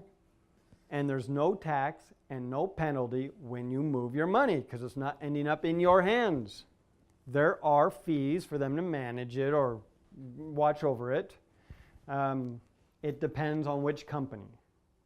You can set up your account at some companies for as little as $100. And then there's going to be, depending on how much money you have, will determine what your fee is going to be. And so if you've got $70,000 over there, you might pay $500 a year in a management fee. Now, are you paying those at your Fidelity or your Oppenheimer? Yes. They're just harder to find, though, on your statement because they have all the 4 pages on this statement of what your money did and didn't do over the last quarter. And so now, yes, you're still going to have fees, but they're not any more than what you're paying anyway at the place that only sells mutual funds. We're going to move it to a third-party custodian, and then from there you can invest in anything allowed by law. Well, how about we invest into an LLC with Sage Investing, which is Kendall and my company. We're going to invest into what we might call NewCo LLC. Does that make sense? The third-party custodian, or the person with the old 401k, now self-directed IRA, provides the capital for my business, where I provide the services. And in our business, we just do a 50-50 split. You don't have to, but it's worked well for us. We've got people with money in an old 401k or an IRA that isn't doing really well that come and invest with us. They partner with us in a new company, NewCo LLC. We create a partnership. What are we going to do once we have this new LLC and we have money in there? Well, we're going to go out and buy a house, of course. We're going to fix it. We're going to create profits. Where do these profits go when we're done flipping the house? Yeah, where do they go? Back to the LLC, which has an operating agreement which tells us, hey, you own 50% of the company because you brought the money, and you own 50% of the company because you provided all the services. You found the deal, bought the house, fixed the house, flipped the house. And then from the LLC, where does that money go? Back to mine and Kendall's company, Sage Investing, and back to the IRA that provided the funds. Now, that doesn't mean all the money has to go back. It just means like the profits need to go back, get distributed, if the investor is willing to do another deal with us.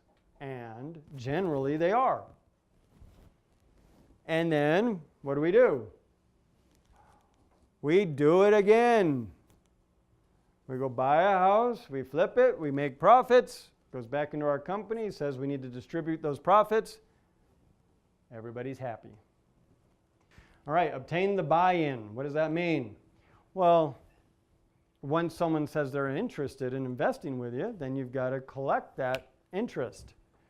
Rex, earlier you mentioned that you had $1.5 million in your retirement account. Now that you understand our business plan and how the process works, how much of that capital are you looking to deploy?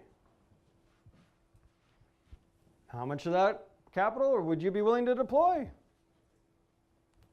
Rex, on our first meeting at BJ's, I think it was, wrote us a $50,000 check. And then 2 weeks later, he changed his mind. And over Del Taco, he wrote us a $750,000 check, totaling $800,000 that he wanted to invest in his business with us. And we bought 3 houses with that in the LLC. And so this is kind of your fourth question. It's your follow-up question. Okay? All right, set up the consultation with KKOS, meaning call your lawyer, have a consultation with them. We call it kind of like a comfort call. It's not really a comfort call, but it's a conference call where we're on the phone, the lawyer's on the phone, he knows our business. We let him handle the conversation, and our client, potential client, is on the phone. And the client can ask questions of the lawyer, and we can help answer those questions as well. And everybody understands that we're in business together. It helps. I mean, how much better would you feel if you got to talk with the lawyer who set up the LLC or is going to set up the LLC, and you're able to find out what your tax ramifications are, what the legal ramifications are, and everything else of your money and how it's protected right from the horse's mouth. If you could sit down and talk with the lawyer or the law office, my guess is you're going to feel much more secure about, partnering up with someone that has your money. Make sure you do use a lawyer, especially if you're doing any IRA investing at all. The deed on the house that you buy is always held in the name of the LLC. That way, the person who has the money in on the deal has ownership of the property because they own half the LLC potentially. Does that make sense? And then have a clear exit strategy. If we're able to go in and fix the house, but we're having trouble with the flip part, what can we do? We could rent it out. We could lease option it. We could do any number of things. And we let them know all the scenarios that can happen that have not had to be utilized yet. Be prepared for questions. So know your business. You're going to have some questions. One of them is, well, how do I know you're just not going to take my money and run with it? It's like, if we did that, how long are we going to be in business? You realize this business is providing an income for my family, right?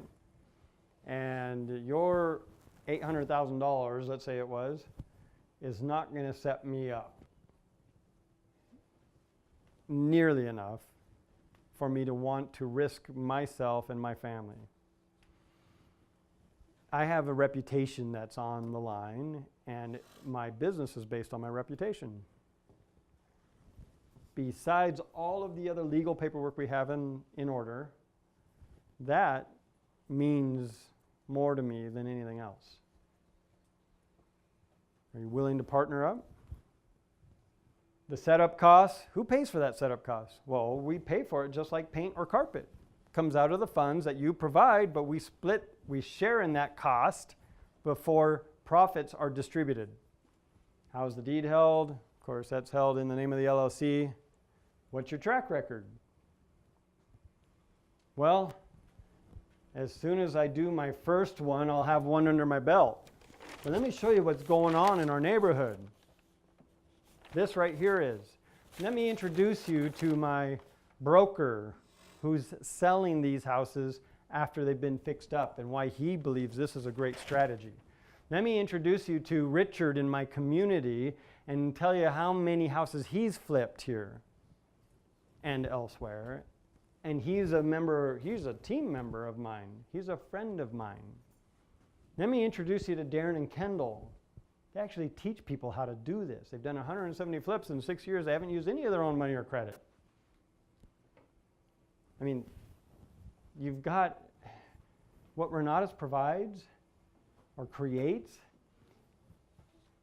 As soon as you buy your education, you are instantly rich in relationships. Okay? That will and can be turned into paper money. But that's one thing Renatus provides. All right, finalize your paperwork, meaning go get this stuff signed, get it all taken care of, get it back to the law office so they can get you your bank packet. And then fund your entity. Once you have the bank account set up in the name of your LLC, that money can now be directly wired to that bank account. It doesn't go to Darren Davis's bank account and then I put it in the bank account. What if I accidentally didn't put $100,000 in the bank account or something? That'd be really bad. And my reputation means more to me than that. And so let's just wire it, and I don't want to create a taxable issue for myself, wire it from the third-party custodian directly into the bank account, the Newco LLC bank account, okay? We use LLCs. We just talked about this. Once you get your bank packet, go set up your checking account, submit the direct to invest letter, meaning the client has to submit the direct to invest letter to tell the third-party custodian that they want to invest in Newco LLC, and they're going to invest $200,000 or $300,000 or whatever it might be. Use those funds to purchase the property and do it over and over again. All right, that's funding. That's probably the second largest amount of information that I'm going to share with you. Fixing, we've talked a lot about how much to fix it. These are contractors you may want to just have on your list, create friendships, relationships with. Take a picture real quick, and I've got another list for you. These are people that we use. Not all of them on every house, but you want to have somebody to call when you have an issue, like our AC guy. He's referred to us by our pool guy. We really like our pool guy. We don't use the pool guy that often because only a third of our houses, maybe a quarter of our houses have pools. But the AC guy, he's at probably a different quarter of the houses because our AC needs to be tuned up. But a great referral. Our painter referred us to our flooring guy. We love our painter. He does quality work. He's also invested over $100,000 with us of his own money after he saw the work that we did. He's painted over 100 houses for us. That is equated to over $250,000 in his business, just in us paying out for paint jobs. The one on here you may not be familiar with is the smell good guy. And I don't mean the plumber. I don't mean Mike Diamond. You hear those commercials out here? Oh, okay. California thing. Inside joke with nobody else here. But the smell good guy. You know, if you walk into DI out here or maybe one of the trampoline parks and it's like, hey, doesn't smell like a trampoline park. Kind of smells good in here. Because there's air fresheners that are in there strategically placed to cleanse the air, make it smell good versus like dirty socks. I don't know. You guys go to trampoline parks? Okay, I know you guys got Get Air out here and a couple others, but same with the thrift store. I've seen them in there. Out here, I don't remember what city I was in though. It was probably up north. But they employ the same strategy so that when you get there, you feel good because the place smells good. It doesn't smell like old clothes or dirty socks. You don't want your house to smell like that either. If someone was a smoker beforehand and you change the paint and the carpet, it'll cover up a lot of that smell. But if you have an air purifier, air cleanser that has good scent involved. You can make your house smell like cookies, like clean sheets, like vanilla, like cinnamon, like Christmas, like a tropical island, depending on what you're going after. The franchise that we use is called Air Master, AIRE, Master. They are out here as well. Now, when we're listing a house, it costs us.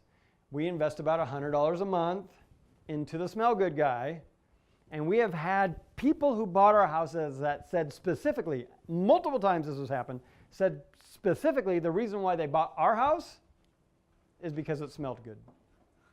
That's why they bought our house. $100 a month. We're only on the market for 2 months, 3 months. Here's some examples of repairs. We're getting close to the end here. So the cabinets here have got a little homeowner touch. What do we think about homeowner touches? It's like Rocky Road. Not everyone likes Rocky Road. We want vanilla, right? We want vanilla with sprinkles. Give it a little wow factor, all right? So we had some real dated appliances. You can see here on this granite tile, that's actually a macaw in the tile. And then there's another tropical bird over here on this tile. So anyway, it was real interesting. We didn't keep the granite tiles on the countertop. So you want to make it look more more plain. You didn't get to see the tile that was in the house. It was all, I forget the name of it. It's like a terracotta tile. Not expensive, very, very inexpensive. It's like mud that they bake, And it was kind of ugly in the house. It had a lot of problems, so we took it all out. Put in new appliances and painted all the cabinets and put on some granite. We actually had to replace the cabinets over here. There was a trash compactor that was from like circa 1930. That was rusted about a third of the way up, and the cabinet under the sink was just destroyed. So we went ahead and replaced the cabinets on the island here. Can you tell they're different cabinets from these cabinets? They don't match exactly, but they were close enough, and we painted them all the same color. And so it looked really good in the end. No one ever questioned it or questioned us, which is the way we want it. So this kitchen, this is the teeniest, tiniest little kitchen. This house is 1,200 square feet. It's 3 bedrooms. Had the tiny little kitchen. You couldn't fit a dinner table in it. And we're like, oh man, we need some pop in this house. And so, again, we did a couple of things to give us that pop. We didn't change cabinets. We just painted them. Put on some granite countertops and changed out the appliances. And kept the same flooring. You can see that here. We just cleaned it up real good. Brought some color back into it. Painted the walls. So it didn't spend a lot, but it gave the house a very custom feel when we were done. Even though it was a teeny little kitchen, it's a kitchen I wouldn't mind being in. This house had more problems than we knew when we bought it. That's granite on the counters. We were hoping we were going to be able to save that as well as the appliances. That didn't work out real well because the cabinets were just in really bad shape. And so we ended up having to replace the cabinets. We were hoping to save the granite. I don't know anyone, unless you've done it yourself, it's not going to work. Because we tried to lift the cabinet, prop up the granite and remove a cabinet, and it just fell to pieces. So it's like a house of cards. It just doesn't work very easily. So we replaced those. These were added expenses on this house. This is actually the worst fix and flip we've had as far as profit goes, where after 5 months we got it all repaired, finally got it sold, and we made a profit of $121. And that had to be split 4 ways. And that was on a $200,000 investment. Needless to say, the return was 0, but we didn't lose money. but it's pretty darn close, right? To break even. That was not my favorite house. This house here needed some updating. Those appliances are from 1960. The floor is from 1989.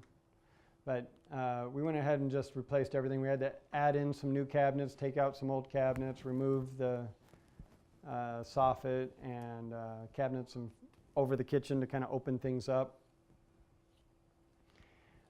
That was a more expensive jobber. This one here was in a different neighborhood than the last house. It needed some landscape work in the backyard. What was funny is that everyone's yard looked like this in the neighborhood. And so what did we do? There you go. We cleaned it up. That looked better than every other house that was up for sale in the neighborhood. I love this tree that's kind of leaning against the block right here. Our landscaper thought that was fine, so okay, we'll just leave it there. I mean, as soon as someone moves in, they're going to bring their dogs or pigs or chickens, and it's going to be fine. I mean, they're all set up, ready to go. I say pigs and chickens because I had pig and chickens at my house. I don't anymore. That's another story. Okay. This house, so this is the front of that house. What do you think we did? Did we just take the weed whacker to it? No, we need some curb appeal. We need to sell this house, right? So we dressed it up a little more. Now this is a different angle, and I wish I had the same angle. But the electrical box is still over here. But we put in new sod, tore out all of got rid of all the added rock and plants and shrubs and everything that was over there. And just flattened everything out, cleaned up the tree. You want to see that again? There it is. So I had all this just stuff everywhere. Palm right here, a little sago palm and some rocks. And we just cleaned it all up. Put in some boards there, a little border. I think my landscaper probably found those under the dirt and bushes and rocks that were already there. And it's all clean, ready to go. One of the best looking houses in the neighborhood. This house is in a different type of neighborhood. The backyards don't look like the other house. So this one we had to do a little more to. This house was was it? I don't remember. Anyway, so this is what we ended up doing. Just cleaning off the hill. Had to put in some sprinklers, put in some sod, put a little retaining wall there, kind of dress it up a little bit. Again, we dress it up for the market. You don't do more than is required, okay? You're just spending your money doing that. This kitchen needed a lot of help. It had some cracked tiles here. It was one of the biggest house, well actually it was the biggest house we had ever done up to this point. And apparently the people couldn't afford it. They didn't put a single upgrade in the house. Everything was linoleum. Everything was the lowest builder special you could imagine. And so we had to put a little bit into it to make it better. We actually shortened the island there just a little bit so that a 42-inch wide piece of granite prefab can just fit on there, save us a few $100s in having to fabricate a whole new one. Put a little tile up behind the stove and some tile on the floor. All right, this one here, you can see there's a crack in the tile. Kitchen floor is really nice. The appliances actually are pretty nice. And this was in a different time when the market was kind of going sideways. So do we put granite in there if we're not sure if we're going to get our value out of it? We didn't. And it made me really nervous because I would have much rather had granite in there, thinking the house will sell faster, everything will be better. But I was putting my own teachings to the test, and we didn't. And the house didn't get an offer for about 3 weeks. And after 2 weeks, I'm like, all right, I'm getting a bid on granite. Forget this. We don't have a single offer yet. That's how impatient I was being. But at 3 weeks, we had an offer, and it was a good offer, and we sold the house without a problem. You got to know where your market is, kind of feel it out, and know what people are looking for, and don't over-improve. and don't under improve either. This house, just look at the lighting here. It had this funky track lighting set up in the family room, had some original lighting here in the dining area, the formal dining. We ended up just leaving the actual lighting there in this house because it had some other features that were real nice, like a big pool out back, and the front yard was dressed up pretty well. So again, we didn't try and over improve.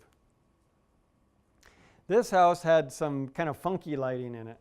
It was painted an off-white, flat off-white color, which is, I mean, it's nice. It's probably nice to someone, but it didn't cost a lot for us to go in and actually dress it up just a little bit. This is that 1,200 square foot house, and we felt like we needed a little more wow in the house. So we went ahead and put in a ceiling fan, a nice one, just a brown one that kind of matched the motif.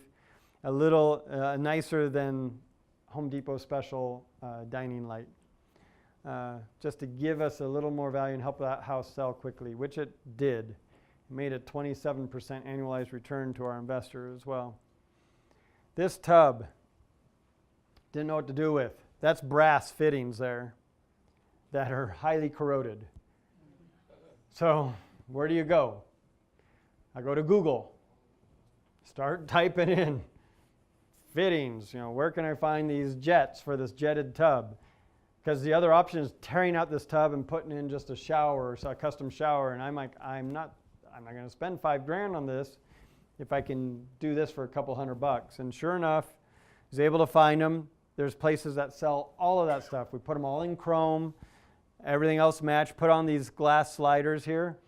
You can see that tile has got some funky little design on it and stuff, and I really did not like it, and I didn't think it was adding any sort of value to the property. But it's all tied together. The countertop is tied to the whole shower. Everything's tied together, and the cost of what it would take to replace it was going to be far more than the value we were going to get out of replacing it. So we left it, and it was not a deterrent to our buyers. And that's also why we put up the nice glass sliding doors on the bath to help detract from anything else that was dated in the bathroom. This is just the $20 faucet. We usually like to put something a little nicer because where does the woman go as soon as she walks in the house? Kitchen. She's going to want to see what the appliances look like. So we just dress that up. And that's not mold back there. That's like 1,000,000 ants. There was some water leaking out of that faucet, and it just kept getting wet, and the ants were loving it. We had to call an exterminator on this one. There were so many ants in that wall. Flooring. So again, linoleum had funky flooring in there. We did a hardwood laminate. You can see this line here on the carpet's a little bit different than your average line, but there with the wall over here, there was not an easy place to connect to. And then on this wall here, we had a slider. And so anyway, we went with that line. Our flooring guy's like, well, let's just do this. I'm like, fine, perfect, let's do it. Looked a lot better. Leave it to the professional, right? This is kind of our standard motif, if you didn't notice. All right, well, sometimes when you're fixing and flipping, you get the fix down pretty well and the flip has trouble. And you got to know what your exit strategies are. And we mentioned this earlier, you could turn the house into a rental, but depending on your funding, that may not be kosher, right? This house gave us some issues. But this one, we bought it for $216,750, and we planned on selling it for $270. We ended up selling it for $215. What happened? Well, we had it sold at $270. Husband and wife have one little child. This is a 6-bedroom house. I don't know why they needed this as their first house, but it was. And so they buy the house. Her dad's the cosigner. And they're getting to the 11th hour in their lending. Everything's about ready to close. And the agent calls Kendall and says, we need to cancel. He's like, whoa, wait a minute. Wait, what happened? What's going on? Well, the cosigner forgot he was married, and her credit is a disaster. And if we use his, we're going to have to use hers. They haven't lived together for 20 years, but they never got divorced. And so she's going to be on the credit as much as he is. They don't qualify. They only qualify for $215. Not going to work. What do you do in a case like that? This is the only person who's written an offer on this house in 8 months of us having it. We ran into issues of people stealing the air conditioning units early on. We don't want it to be vandalized again. What can you do? I see wheels turning. What can you do? What's that? What? Okay. Seller finance. Or maybe we can carry a note. Somebody say that? Did you say that, Jeremy? Oh, Tyler did. You've seen this before. Thank you. We're trying to keep on schedule. Tyler's like, all right, let's go. No, I'm kidding. So yeah, we carried back a note for 60 grand. Now, they originally agreed to buy it for 270, but because we're carrying a note, we charged them 5,000 more, and they were okay with that. We carried a note for 60 grand at 7% for 20 years. So that payment of 465, they've been making that payment now for 10 months without fail at all back into our LLC. But it's an amortized loan. So are they only going to pay back 60 grand? How much are they going to pay back? Yeah, the answer's on the board. $111,642.83 if we carry it all the way out 20 years and they never refinance. And so does that sound like 7% to anyone in here? No, right? It is, but it's amortized over 20 years. Can I now, since that note is seasoned, can I sell that note if I wanted to? Yeah, maybe I sell it at a discount for 48 grand, and the person who buys it now has 19 years of payments of 465 coming to them, and they only paid 48 grand for that note. Sure, I could sell that, make our LLC whole, or I can just collect it for 20 years. And if I do that, then our profit goes from a negative 50 grand to a positive almost $60,000 on that property. And so be creative, have multiple exit strategies. If something goes wrong, it doesn't mean the world has ended. Doesn't mean you have to lose 50 grand. Doesn't mean you have to go back to your investor with your tail between your legs saying, oh, I'm sorry, I lost your money. Yeah, here you go. Here's some of it back.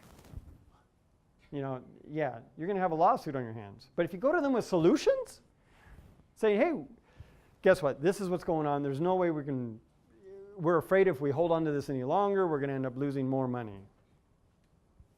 They're willing to pay the $60,000 over time. The investors on this house it was IRA funds. They're not spending that money anytime soon. It's just going right back into their IRA, from the LLC into their IRA. And so it's easy peasy, right? When you go to flip it, make your listing look like an average listing like everybody else's, even if you're selling it yourself. Pay a broker, get it listed, put a super box on there if that's what's customary in your area. Yada, yada. We got to get through some of this. Build a portfolio. I've got like 5 slides left, I think. So just hold on. Build a portfolio. Now that you have done a property or 2 or 3 in your business, dude, market those puppies. When you've got a potential client on the line that might want to invest with you, take them to your project. You might only have one, and you may have had that for 6 months, and it may not be doing very well, but they don't know that. Let them know you're doing stuff. Take them to your buddy's flipping deal, fix and flip deal. Your buddy's flipping deal, because you're in a Renatus community with lots of help, lots of people you can rely on. Take them to one of theirs. Say, hey, look, we're business associates. We're not partners. We're just associates. He's flipping a house over here. Want to come see that one? Cool. All right, let's go see it. And then talk it all up. Kent's got a house going right now. You're listing it today? Fantastic. Go do a walkthrough. This is the type of work we do in our business. Blah, blah, blah. Use your community of investors around you. Build a portfolio. This is what we do. I just put, hey, this is the house, the date we bought the house, the date we sold the house, how much profit we made, how many days it took, and what the investment was. The investor's project return was 6%. If you annualize that money over the amount of time that we had the his money in use, it actually was 15% return. Anyway, there's another, that's the one we made $121 on. We advertise that on our wall of fame because is investing investing? It is. Is there risk in investing? There is. There's a lot less if you know what you're doing.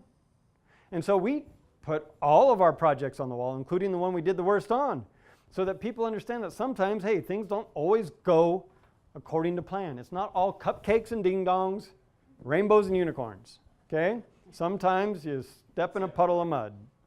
All right, so I just put some of our projects here on the wall with a map in the middle. It's very linear, perpendicular and parallel. That's the way I like to do things. I could design a hospital hallway like no other, okay? Very straight, very clean. This is, let me show you the remainder of our business operations, and this is stuff that you'll learn out of that book, What Your CPA Is Not Telling You or Isn't Telling You by Mark Kohler. This is our basic business model. This is the additional, some of the additional items that we have added on, like we have all of my assets are held in a revocable trust, revocable living trust, including my Davis Family Management sole prop, which employs my children to work for me. Therefore, I can pay my children with pre-tax money, and that money doesn't get taxed, not even by them, as long as I pay them less than $6,000 a year, or something similar to that. I think it's $6,000. I don't pay any of them that much, but because they're just not worth that much. No, I'm kidding. That's bad to say. But they haven't done enough work yet to earn that much. But if you've got a child in gymnastics, where does that money come from every month to pay for their gymnastics? Oh, it comes out of Hip National Bank, right? I can't even pull mine out. I got too many lobs on my belt here, sorry. Why don't you just pay your children to do work for you and then have them pay for their gymnastics? And you get a tax write-off for them going to gymnastics. Does that sound kind of cool? I'm not a lawyer. I know one who promotes this, though, and I'll give you his name again. It's Mark Kohler. He will teach you how this is done, and he'll teach you in the Essentials courses how you can do this. In fact, the latest recording of his classes shows you how you can use your Apple Watch as a tax write-off, okay? So all those that are interested in getting an Apple Watch or something similar, you can use it as a tax write-off, or that cost of the watch can be used as a tax write-off. And he'll teach you how to do that, okay? I also have my personal residence and my revocable living trust, as well as my life insurance policy. I also have taken control of my own health care by creating an HSA LLC. So my HSA, if it's an, let's see, my health savings money, are you familiar with a health savings account? You put money in and it can only be used for qualified purchases, like medical expenses. Your doctor writes a note for a prescription, you go fill it, you take that money out of your HSA. You go to the dentist, use your HSA. It's non-tax money going into the HSA, it's non-tax growth in the HSA, and it's non-tax coming out of the HSA. It's the only vehicle that the government has allowed up to this point for non-taxed money to be used without any taxes at all. So I can donate to my HSA just like a 401k or just like an IRA, and that HSA can grow as well. I have an HSA LLC, which I'm not going to be able to get into all of it, but it went out and borrowed, it had $200 in it. It went out and borrowed 200 grand, and it went out and flipped a house, and it earned, of its portion of funds, earned $8,000. Is that contribution or is that growth? Growth. So I can still contribute another 5 grand into that HSA if I want to. And could I have my HSA LLC just go out and flip another house, borrow 200 grand, go flip a house, earn profits, pay back the 200 grand and keep the profits in there? Absolutely. Because what are going to be your two biggest expenses in life? Taxes and health care. And if your doctor writes a note saying you need some rest and relaxation because you're a little stressed having to flip 2 houses with your HSA, and you say, Doc, does that mean I can go to Hawaii for my rest and relaxation? And he says, yes. Guess who's paying for me to go to Hawaii? My HSA. Absolutely. So it can also provide massages weekly if you have a doctor's note for that. You know, there's all kinds of stuff. Watch the classes. You'll get it all. Well, this is the rest of it. One day I'll have a 401k within my S Corp, which also is invested in an LLC, and it can borrow money and it can flip houses and all that other stuff. My rentals here are, or are not yet, but will be titled in my revocable living trust. I mean, let's just be honest. I just bought those, so they'll get there. But I do have rentals now. They'll be titled in, actually they'll be titled in the LLC that is held in my revocable living trust. So this here is all talked about in that book, What Your CPA Isn't Telling You, as well as in the Essentials program in the Tax and Legal Day 1 and 2. All right, for finishing it, I'm going to show you this. I know we're going over just a little bit, Richard. Give me just a minute. Have a really good bookkeeper, or like what I call her is our CFO. This is a house that we did. This was done in the company called Fallbrook Capital LLC. This house was on Cary Lynn.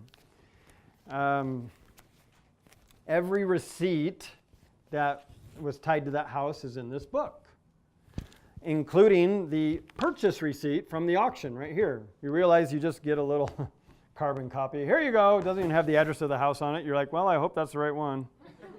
Seriously, it doesn't have the address of the house on it. It does have, though, the APN number. I think he writes that on there. RPP number. I don't even know what that means. Okay, so yeah, it's just know you got to know what you're doing and have a little faith sometimes. But put it all in here. Get all your receipts in here, including the sales contracts, all that stuff, including the payout of what the investors received at the end of this project, the P&L. Put it all in a book. If there's ever a question, you think I've got an answer? Yeah. Here you go. Well, let me just open the book. You know how many times I have a question after that? 0. About that much, yep, about 0. Because they know we've got it. And how much investor confidence does that provide to future clients, future investors? They know that everything's going to be held. I mean, I've got filing cabinets full of these things. Everything's going to be held in a hard copy in a filing cabinet for your project.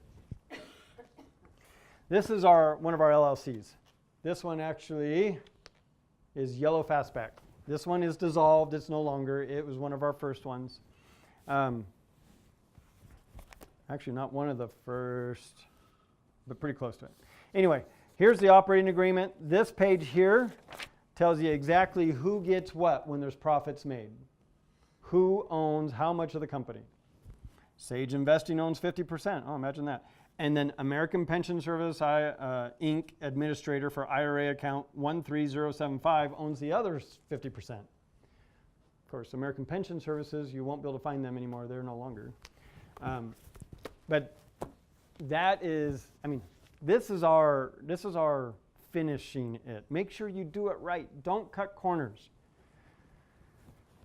You could have a great deal, one where you make almost $40,000 and create a 41% return to your investor, be soured because you don't have professionals taking care of your books, because you have a spreadsheet that you're keeping all your expenses on and you think that's enough and they should just trust you and believe you. You do this, there's a little bit of expense to it. We pay a lot for our professionals. but they don't cost us anything. You understand what I'm saying? There's no cost there. It's not a negative. It's part of doing business. Again, don't cut corners. Don't put the cart before the horse. Get your stuff in order. Some people might say a different word. Get your stuff in order and just go to work and start cranking out widgets. Go flip some houses. Throw those profits into buy and holds. Start earning cash flow. Get yourself on the road to retirement. I've told you today, part of the reason why I do this is because you have become my reason why. Trying to help people get out of this similar situation that I was in, where I was unhappy and thought I was on the work till I die program, is why I'm here. I don't get paid for being here. That's why I'm here on a Saturday, because we don't work on Saturdays very much. I'm going right back to the office on Monday. We're filming TV shows, the TV show on Thursday and Saturday. I'm here because I'm passionate about what I do, but I'm passionate about helping other people get to a place where they will be more comfortable. If they're in a sticky situation, if they're in a place where they don't see hope, my job today was to hopefully give you a little bit of that hope that's available to you. There's education involved. There wouldn't be any other way. Go and learn. Finance some education and put it to use. Put it to use. Go build something. You find one aspect of real estate investing and you do it well, and you do a lot of win-win situations, create a lot of win-win situations, who knows what will happen? You could be on the road to retirement, 1,000 times faster than you would have otherwise. You could be approached to do a television show or something like that. It's possible. It can happen. It has happened. I'm just saying that you guys can do it as easily as I can. The other reason why I do that is for these guys. I've got a beautiful wife and 5 children that I care for very much. And when I was let go from my job, you think I had a little weight on my shoulders? That was a scary time. Because I'm the breadwinner. I'm the man who provides the income as well as the security for my family. Without an income, the ability for me to provide any sort of sense of security was next to none. I'm so grateful for Renatus for just being here, providing me with an option for me to be able to learn how to do this. Not just learn how to do it, but create a living out of it.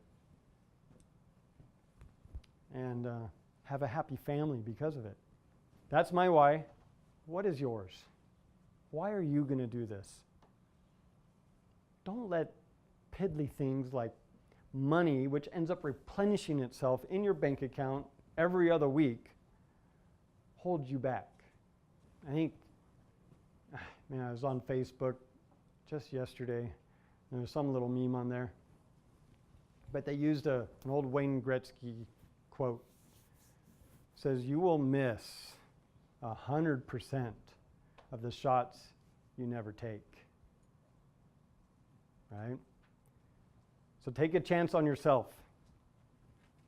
Go and build a business. Create a happy family. Thank you.